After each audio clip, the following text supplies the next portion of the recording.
지금 7살 이하는 입시 경쟁이 이 아이들이 대학 갈 정도는 그렇게 심하지가 않습니다. 중간 정도만 하면 웬만한 취업되는 그런 학과나 대학에 갈 수 있는 시대가 열리는 거예요. 네. 미래 핵심 역량이 더 이상 문제집 푸는 공부하고 하나의 정답을 찾는 게 아니다. 의사소통과 문제 해결 능력이다. 네. 이거를 잘 길러줄 수 있는 행복한 교육을 하기 위해서 뭐 해야 되지? 어렸을 때부터 일찍 학군지에 있을 필요도 있지만 가능하다면 이런 제가 말씀드렸던 이런 옵션들 이런 걸 한번 선택을 하셔서 소장님 말씀을 들어보면은 이제 시대가 좀 변하고 있고 AI나 이런 것들 때문에 앞으로는 좀 창의적인 수업 이런 것들 좀 해야 된다 이런 얘기를 해주셨는데 또 그런 것들을 뭐 대치동이라고 뭐 굳이 대표해서 이제 사교육이나 이런 학군지에서 모르진 않을 텐데 네. 뭐 그런 데서는 어떻게 뭐 대응을 하고 있는지 뭐 지금 어떤 그 학군지의 분위기는 어떤지 학원들의 분위기는 어떤지 좀 여쭤보고 싶습니다.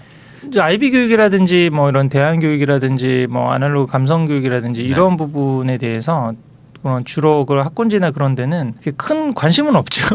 그럼 지금 당장 국영수를 잘하는 게 중요하고 그다음에 좋은 고등학교 가고 또 좋은 대학교 가고 수능 점수 잘 받는 이게 이제 중요하니까 그럼 뭐 미래 교육의 트렌드에 맞춰서 AI 시대에 맞춰서 우리가 뭘 바꾸자 뭐 이렇게 하는 게 또 대치동이나 목동이나 대구 수성에 오시는 학부모님들의 니즈가 그런 게 아니에요. 너무나 명확한 거잖아요. 공부 잘하고 문제지를 하나라도 더 잘 풀게 해주는 그게 핵심 역량인데 그거 안 하고 그러면 대치동에서 우리도 뭐 IBC 교육을 하겠습니다. 뭐 하브르타 교육을 하겠습니다. 이런 게 사실은 좀 먹기가 쉽지가 않죠. 근데 저는 좀 그런 부분이 안타까운 게 제가 대치동에 이제 20년 있어봤지만 그렇게 문제집 푸는 공부가 되고 성과가 나는 아이들도 있는데 그렇지 않은 아이들도 있거든요. 특히 요즘에는 이제 수학이 사실 입시에서 이제 가장 관건이기 때문에 제가 요즘에 만나는 원장님들이라든지 아니면 뭐 다른 학군지에 있는 원장님들한테 요즘 수학이 안 되는 애들이 너무 많기 때문에 우리 공부머리의 발견 그 책에 있는 그 다중지능 검사 같은 걸 해서 수학이 안 되는 친구들은 국어 영어에 좀 더 강점을 둘 수 있는.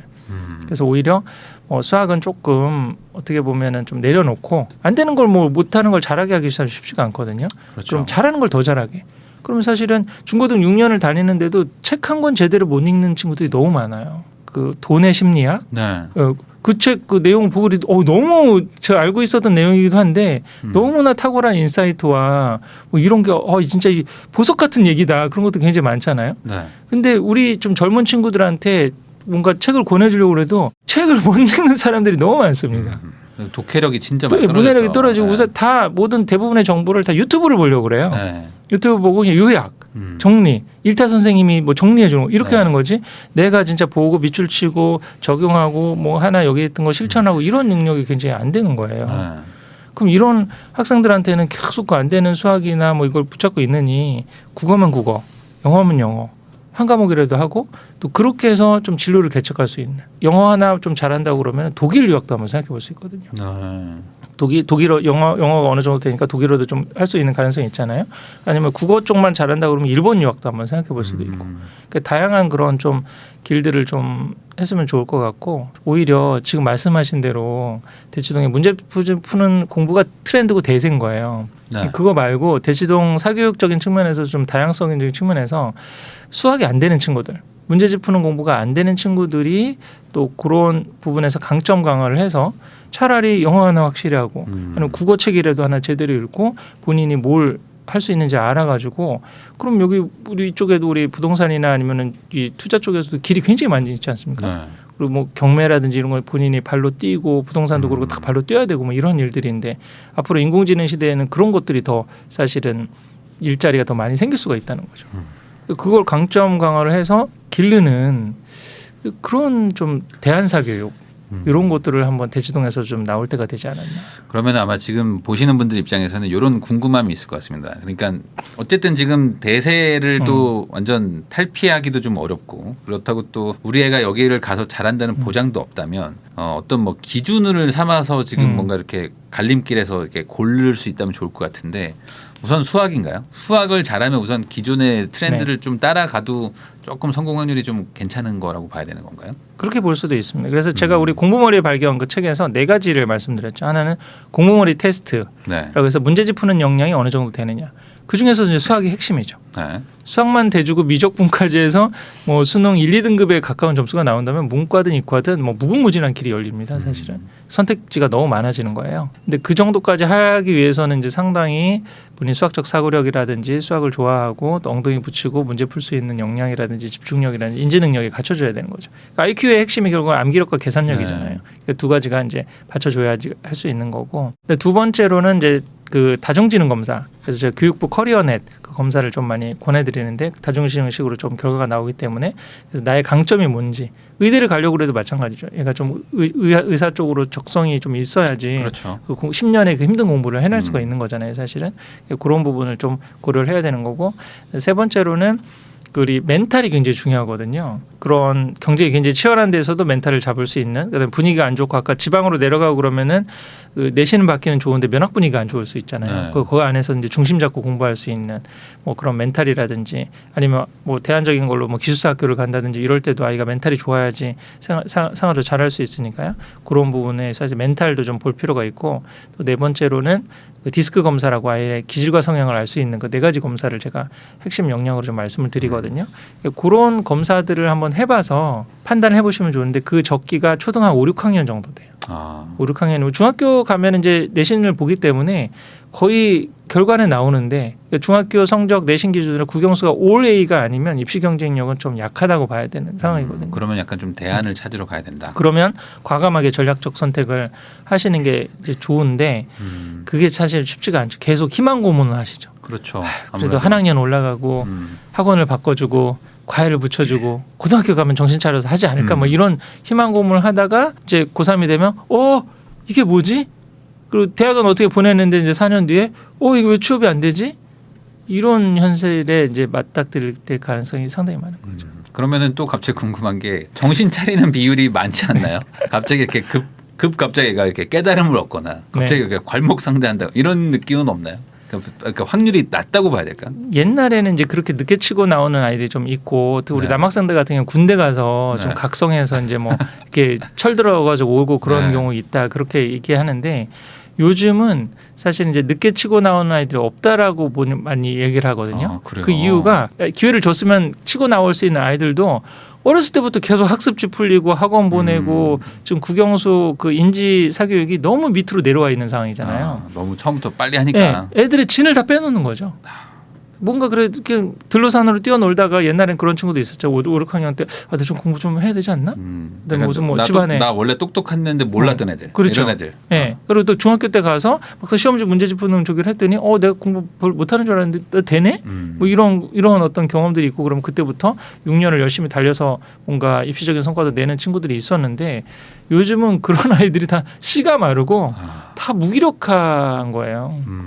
현장에 계신 선생님들 반응이나 뭐 이런 거 우리 얘기 들어보면 아이들이 수업 시험 시작에 중고등학교 보통 평범한 아이들이라면은 요즘 집중을 못 하니까 동영상 같은 거 틀어준단 말이야. 오프닝으로. 그때만 잠깐 보다가 이제 책 몇 페이지 하면 이제 다 엎어지는 분위기. 거의 아이들이 이런 지금 상황이 돼버린 거예요. 말씀하신 것대로 거의 뭐 초등학교 5, 6학년 정도에 한번 1차 적성 한번 보고 중학교쯤 들어갔을 때 빠르게 결정을 해야 되는 거군요.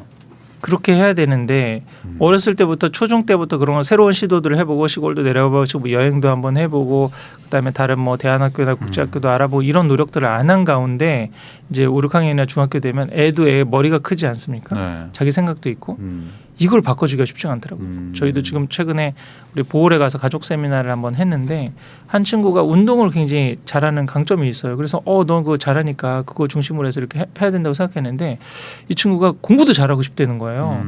특히 이제 무슨 과목을 잘하고 싶냐 영어를 잘하고 싶대요.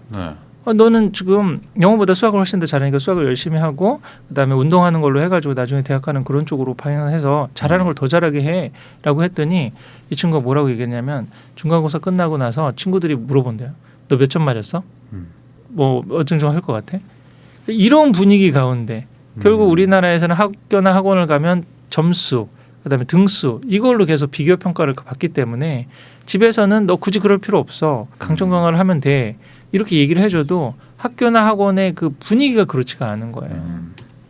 그걸로 애들이 자존감이 다 무너져 있는 상황이기 때문에 이거를 좀 갑자기 그렇게 내가 공부가 아니니까 우리 이쪽 이렇게 하려고 해도 애가 안 돌아서려고 그럴걸요. 현실적으로. 아니 자기도 그 커뮤니티가 있는데 네. 그 커뮤니티에서 인정받고 싶을 텐데 그렇죠. 거기서 인정해주는 기준이 나랑 다르면 그걸 이제 받아들이기 힘드니까. 그리고 계속 학원 다니고 학교에서 문제집 풀고 그게 내 인생의 전부라고 알고 있었는데 갑자기 너는 공부가 아닌 것 같으니까 다른 쪽으로 한번 해보자 이렇게 얘기하면은 그거를 선뜻 받아들일 친구들도 사실은 쉽지 않거든요. 그래서 미리미리 하셔야 되는 거예요. 그래서 제가 아까도 좀 용기를 내셔서 시골 학교도 도전을 해보시고 방학 때 그런 뭐 한 달 사기 같은 것도 한번 그러려면 근데 결국 경제적으로 여유가 있어야 되잖아요. 네. 그래서 제가 이제 강조하는 게 사교육비를 좀 줄이시라는 거죠. 근데 학군지에서 사교육비 줄이기가 쉽지가 않아요. 그렇죠. 사실 뭐 불가능하다고 봐야죠. 거의 불가능합니다. 네. 그래서 제가 환경을 바꾸라는 거예요. 그래서 차라리. 그러면 이제 저희 채널에 이제 뭐 이제 결혼 안 하신 분들도 있지만 이제 결혼해서 이제 유아 정도를 키우는 분들도 많거든요. 근데 네. 이런 분들은 이제 한 2, 3년 지나면 이제 뭐 초등학교에 보내야 되고 막 이러면 이제 본격적으로 이제 고민을 하는 시기일 것 같은데 이렇게 한 7살 뭐 8살 뭐 이런 아이들을 키우는 분들한테는 앞으로 좀 어떤 플랜으로 좀 한번 좀 생각을 하는 게 좋겠다라는 거를 좀 포인트를 좀 집어주시면 네. 좋을 것 같습니다. 지금 7살 이하는 입시 경쟁이 이 아이들이 대학 갈 정도는 그렇게 심하지가 않습니다. 중간 정도만 하면 웬만한 취업되는 그런 학과나 대학에 갈 수 있는 시대가 열리는 거예요. 네. 또 인공지능이 더 좋아져서 애 진로 적성을 지금처럼 이렇게 아마 맨땅에 헤딩하듯이 뭘 잘하는 거 보니까 이거부터 시켜보고 저거부터 이렇게 안 할 수도 있어요. 그 사람의 그 뭐 표정이라든지 그 지금 육사나 해사 이런 해군사관은 그 AI 면접이 도입됐거든요. 그래요. 그래서 말하는 스타일이나 이런 거 보면 얘가 몇 년 다닐지 그 중간에 뭐 그만 이것도 거의 나오는 지금 상황이거든요. 앞으로 그런 역량이라든지 진로도 훨씬 더 과학적이고 객관적으로 해줄 수 있는 시대가 열리게 됩니다.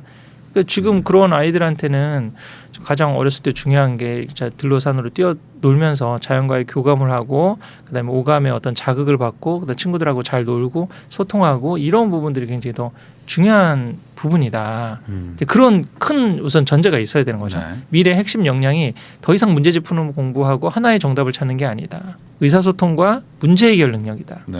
이거를 잘 길러줄 수 있는 행복한 교육을 하기 위해서 뭐 해야 되지? 라고 하는 선택지 가운데 어렸을 때부터 일찍 학군지에 있을 필요도 있지만 가능하다면 이런 제가 말씀드렸던 이런 옵션들 이런 걸 한번 선택을 하셔서 만약에 뭐 경기 남부권이면 천안권으로 한번 내려오시는 것도 하나의 선택지가 될 수가 있고 근데 아니면 서울로 출퇴근하는데 지금 분당에서 지금 어려서 애들 뭐 키우고 있다. 그러면 그 전에도 제가 학군지도 책 쓸 때도 권해드렸던 저기 경강선 라인 있지 않습니까? 그렇죠. 그쪽으로 나와서 광주 초월리 쪽으로만 좀 빠져도 완전 시골 분위기거든요. 그 정도 라인에서 유초등을 보내는 거죠. 이게 쉽지 않은데. 그것도 어렵다 그러면 이제 사실 이제 전략적 선택을 하기는 쉽지는 않아요. 그 정도 각오는 하셔야 되죠. 그러니까 저희 이런 어릴 때. 그렇죠. 애가 어릴 때 가능합니다. 어릴 때는 아이가 금방금방 적응합니다. 친구도 뭐 그렇게 까다롭지 않고. 네. 근데 이제 커가면서 이제 자꾸 아이도 자기 주관이 생기고 의지가 생기면 뭐 설득하기가 쉽지가 않은 거잖아요. 그러니까 한 살이라도 어릴 때 그런 것들을 해봐야 되니까 지금 신혼부부라든지 아이가 어린 가정에서는 부부간에 자녀 교육관하고 경제관을 맞춰서 지금도 사실은 최근에도 우리 신민철 작가님 여기 방송에도 나오신 것 같은데 네. 비트코인 맞습니다. 굉장히 사실 많이 올라가고 앞으로 가능성이 더 있다라고 좀 그런 얘기들을 하고 있잖아요. 네. 그다음에 부동산도 지금 내 집 마련이 앞으로 3, 4년이 정말 절호의 찬스 아닌가요? 이 조정되고 그랬을 그렇죠. 때 그다음에 지금 막 뭔가 저평가되거나 아니면 이제 급매물 나오고 그럴 때 잡을 수 있는 그런 여력들도 있고 그런데 기회는 있는데 자금이 없는 거예요. 근데 근검 절약부터 시작해가지고 사실은 자금을 종잣돈을 마련한다는 게 이론적으로는 가능한데 라이프 스타일을 완전히 바꿔야 되는 거기 때문에 네. 쉽지가 않잖아요. 결국에는 조금 저렴한 주거 지역으로 가는 게 가장 좋죠. 그걸 저는 이제 다운시프트 전략이라고 하는 거죠. 저도 지금 서울에 있다가 시골에 내려가니까 여유 자금이 굉장히 많이 생겼어요. 그거 갖고 이제 투자할 수 있는. 네. 그래서 뭐 아파트도 하나 또 분양 하나 더 받고 그러니까 훨씬 더 사실 여유 있는 것 같은데 이거를 두려워서 못 하고 쉬고 그렇죠. 계신데 그래서 뭔가 이것도 혼자 하기 쉽지가 않으니까 진짜 스터디하는 모임이라든지 그런 걸 하셔가지고 두세 가정이 힘을 합쳐서 한번 이렇게 해도 죽지 않는구나. 아까 초월리만 내려가도 어이부터 어떻게 시골에 이렇게 했는데 완전 시골 아니거든요. 네, 그렇죠. 그리고 네. 금방 오면 또 네. 도시랑 바로 저기 할 수 판교입니다. 있어요. 네. 네, 그렇죠. 판교랑 바로 옆에 붙어 있습니다. 저도 증평인데 좀만 옆에 가면 청주예요. 그래서 뭐 백화점에 갈 일이거나 마트 가거나 뭐 저기 가면 하는 거고 아니면 뭐 서울에도 올라오면 되는 거죠. 이렇게 지금 전국이 다 뭐 일일 생활권인데 그런 거 구애될 필요가 없으니까 다운시프트 전략으로 한번 용기를 내보시는 것도 좀 맞고 우리 또 경제 채널이니까 그런 도전을 하시는 가정들이 저는 좀 많이 나오시길 좀 응원드리고 싶습니다. 사실 아이가 어릴 때 돈을 바짝 모아놓아서 그게 이제 불어나기 시작하면은 그걸로 나중에 이제 사교육비도 내면서도 뭐 네. 충분히 쓸 수도 있는데 이제 계속 쓰다 보면은 이제 정작 이제 목돈이 없다 보니까. 맞습니다. 근데 이제 오히려 요즘에는 그거에 지금 역행해가지고 영어 유치원도 막 보내고 근데 네. 거기도 뭐 지금 뭐 경쟁이 뭐 치열할 정도로 이제 뭐 많이들 보낸다 뭐 이런 얘기들도 나오고 있는데 네. 그 영어 유치원 보내는 거에 대해서는 어떻게 생각하십니까? 저도 좀 최근에 깜짝 놀랐는데 제 블로그 구독자나 아니면 책 보시는 분 중에 선생님들이 그렇게 많으시거든요. 네. 지금 두 분이 선생님인데 자녀들이 대부분 또 거기도 하나나 둘인 거예요. 근데 그러겠죠? 초등학교 선생님도 그렇고 중학교 선생님도 그런데 학군지에 사시면서 영어 유치원을 보내야 말아야 되느냐 그걸 굉장히 고민을 하시더라고요. 그래서 저는 조금 깜짝 놀랐어요. 교육자시고 교육적인 어떤 그걸 아시는 상황에서도 이렇게 고민이 되고 영어 유치원 보내야 되냐 말아야 되냐 이럴 정도면 일반 평범하신 가정에서는 얼마나 더 혼동이 될까. 그렇죠. 이거 뭐 무조건 보내야 되는 거 아니냐. 남들 다 보내니까 다 그러지 않을까라고 좀 생각을 하는 거잖아요. 근데 제가 자주 말씀드리는데 영어 유치원을 보내서 원어민들하고 얘기를 하고 그런 영어적인 환경이 노출된다고 그래서 아이가 수능이나 내신에서 1등급 받는 게 아닙니다. 너무 상식적인 얘기예요. 이게 영어 교육의 목표를 분명히 하셔야 돼요. 그래서 요즘에 최근에 나오는 얘기가 그러거든요. 영어 유치원 다니고 그다음에 브랜드 영어 학원을 초등 저학년 때 다니고 초등 고학년 때는 한국식 영어를 해야 된다고 그러나요? 네. 문법하고 뭐 이런 거. 그 동화책을 애들이 읽기는 하는데 무슨 뜻인지 모르는 애들이 굉장히 많아요. 요즘 이제 학군지에서 인기 있는 영어 학원은 우리는 어설픈 그런 원어민 영어라든지 어설픈 동화책 이렇게 하지 않고 그냥 아예 처음부터 구문, 단어 그렇게 해서 한국식으로 해서 수능 내신에 경쟁력이 있는 영어 실력을 만들어 드리겠습니다. 이런 학원이 요즘 잘 되고 있어요. 그러니까 그런 좀 착각을 가지시면 안 돼요. 그냥 영어 교육의 목표가 회화 정도 하고 그냥 뭔가 외국에 나가서 그냥 의사소통하는 그 정도다. 근데 요즘은 좀 AI가 그것도 다 해주는 상황이고 그것도 필요 없는 지금 상황이 되고 있거든요. 그런다고 그러면 영어 유치원 보내고 뭐 이렇게 돈 많이 어렸을 때 쓰고 그러는 게 의미가 있는데 그게 아니고 결국은 애가 수능이나 내신을 잘해야 된다고 그러면 회화를 하는 능력과 문제집 푸는 능력은 다르거든요. 2018년도에 영어가 절대평가가 됐거든요. 네. 근데 절대평가가 되고 난 다음에 1등급을 받은 인원이 최저에서 지금 4% 작년 같은 경우는 가장 어려웠거든요. 그래서 4% 정도 상대평가하고 똑같은 정도 나왔고 최대가 12% 정도밖에 안 됐어요. 그러면 지금 영어 유치원이나 엄마표 영어, 영어 동화책 읽기가 나온 지가 20년이 지났습니다. 그러면 영어 잘하는 애들의 절대적인 양이 늘어나야 되는 거 아니에요? 그러겠죠. 근데 1등급은 똑같다는 거예요. 그리고 아까도 말씀드렸죠. 우리나라 입시는 내가 옛날보다 뭐 60점에서 70점 맞고 10점 올리는 게 중요한 게 아니에요. 등수가 중요한 거예요. 등급이 중요한 거예요. 이 영어 유치원은 어렸을 때 비싼 걸 아이들한테 막 노출시키고 그런다고 하는 게 이 아이의 입시 경쟁력이라든지 아니면 나중에 어떤 그 수능이나 뭐 내신을 잘 받게 하는 이런 부분하고는 별로 관계가 없거든요. 그런 부분을 냉철하게 판단해서 이 지금 애가 앞으로 공부를 잘할지도 못할지도 모르는데 여기다가 몇 천만 원을 쏟아 부을지 아니면 이 돈을 아꼈다가 그냥 어느 정도 영어에 노출하고 뭐 그렇게 하고 아니면 여행을 뭐 간다든지 뭐 이런 식으로 해서 뭔가 좀 선용을 하다가 나중에 엄마 나 진짜 공부를 해야 될 것 같아. 재수를 해야 될 것 같아. 뭐 유학을 가야 될 것 같아. 그럴 때 뭔가 그동안 아꼈던 교육비를 애한테 투자를 해서 하게 할지에 좀 현명한 결정을 해야 되지 않을까 싶습니다. 그러면 마지막으로 이제 수많은 학부모님들도 만나시고 그러실 텐데 결국에 그 중에서도 아이들을 좀 이렇게 잘 키운, 그러니까 뭐 기준은 다 다르겠지만 우리 애가 그래도 이제 뭐 교육 환경에서 잘 됐다라고 말할 수 있는 그런 아이를 키운 부모님들의 어떤 공통점이나 특징 같은 게 있을까요? 네, 제가 이 부분 질문도 많이 받아가지고요 책을 한 권 썼습니다. 학력은 가정에서 잘한다라고 해서 20년 입시 현장에서 아이와의 관계도 좋고 입시적인 성과도 잘 나신 어떻게 보면 좀 성공적인 그런 어떤 아이 자녀 양육을 잘하신 그런 케이스들의 공통점이 뭔가 그런 내용들을 좀 정리를 했는데요.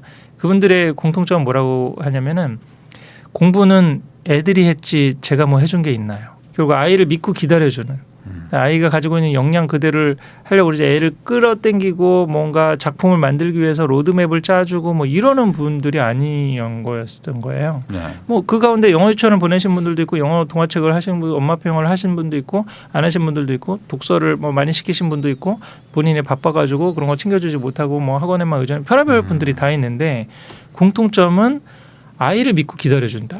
내 뜻대로 뭔가 바꾸거나 끌려고 그러는 게 아니라 아이가 가지고 있는 역량 그 자체에서 한두 걸음 뒤에서 아이가 이렇게 하겠다고 그랬을 때 그거를 조금씩 이렇게 보충해주는 그런 거지. 애를 끌고 방향을 어떻게 이끌고 이러려고 그러면 꼭 나중에 이제 사실 사단이 나거든요. 그 애가 어렸을 때는 막 따라오는 것 같죠. 네. 근데 이제 사춘기랑 맞물리고 그러면 이제 그것 때문에 서로 갈등이 생기고 또 여러 가지 안 맞고 또 부모가 기대한 만큼 성적이 안 나온다든지 뭐 이러면 더 많은 어려움들이 생기는 가정들을 상당히 많이 봤거든요. 우선 가장 중요한 게 그 아이의 있는 그대로 봐주시고 애가 도구는 아니잖아요. 그렇죠. 그 애를 통해서 내 뭐 못 이룬 꿈을 이루는 것도 아니고 그 개별적인 너무 이게 모든 교육서에서 나오는 이런 것 같은 얘기인데 그게 결국은 정석이고 정답인 거죠. 그런 유명한 얘기 있지 않습니까? 그 톨스토이 안네 카레리나에서 모든 불행한 가족들은 수많은 이유로 불행하지만 모든 행복한 가정은 단 하나의 공통된 게 있다고. 자녀교육도 마찬가지더라고요. 네. 결국 애를 있는 그대로 존재 그 자체로 인정을 해주고 아이가 가진 역량과 그만큼만 갖고 내가 따라가겠다. 내가 서포트 해주겠다라고 하는 부모의 어떤 본연의 그런 자녀 교육관과 철학이 있으시면 흔들리지 않고 일희일비하지 않고 이렇게 좀 중심을 잡고 키우실 수가 있는데 그렇지 않으신 분들은 그 토대가 무너져 있으니까 이 얘기 들으면 이 얘기 맞는 거 같고 네. 저 얘기 들으면 저 얘기 맞는 거 같고 뭐 이렇게 왔다가 이게 뭐지? 뭐 이렇게 황당하게 되는 그런 경우들도 많은 것 같습니다. 결국에 아이가 뭐 뭘 하게 만들려고 하지 말고 아이한테 그냥 다양한 경험을 하게 해주면서 아이가 이제 자기만의 길을 찾게 잘 뒤에서 서포트를 해줘라. 네. 이렇게 좀 정리할 수 있을 것 같네요. 예, 그게 이제 너무 좀 막연하잖아요. 네. 그러니까 그래서 제가 이제 제 책 아까 좀 말씀드린 공부머리 발견 그 책에 객관적으로 검사를 해볼 수 있는 도구들이 있거든요. 근데 이런 거를 뭐 다른 유명한 학원지에서는 또 뭐 굉장히 비싼 비용을 내고 막 네. 그 검사하는 것들이 있어요. 그런 거 굳이 쓰실 필요 없고 거기에 나와 있는 커리어넷이라든지 아니면 우리 김주환 교수님의 어떤 KRQ53 회복 탄력성 검사라든지 디스크 검사라든지 시중에서 쉽게 구할 수 있는 그런 검사 도구들을 통해서 매년 좀 업데이트해가면서 아이를 좀 추적하는 아이가 조금 네. 막 이렇게 좀 치고 나올 때도 있고 또 올 한 해는 좀 이렇게 좀 침체기일 수도 있고 그렇지 않습니까? 그런 걸 좀 계속 지속적으로 이렇게 관찰할 수 있는 그런 포트폴리오를 만들어서 객관적인 기준을 갖고 그러면 좀 이제 덜 흔들리실 것 같아요. 아무래도 그렇죠. 네. 애가 운동 잘하는데 내가 공부시키면 또 그것도 네. 이상한 거니까. 지금까지 더 나은 연구소의 심정섭 소장님하고 우리나라 지금 뭐 학군지 분위기부터 그리고 이제 뭐 중장기적으로 이제 우리나라의 어떤 교육 방향의 어떤 변화 그거에 맞춰서 이제 우리 아이를 어떻게 키워야 될지 자녀 교육법까지 한번 이야기를 해보는 그런 시간을 가져봤습니다. 다시 한번 시청해주신 분들께 감사하다는 말씀 전하면서 저도 소장님하고 인사 나누도록 하겠습니다. 소장님 오늘 나와주셔서 감사드립니다. 네, 감사합니다.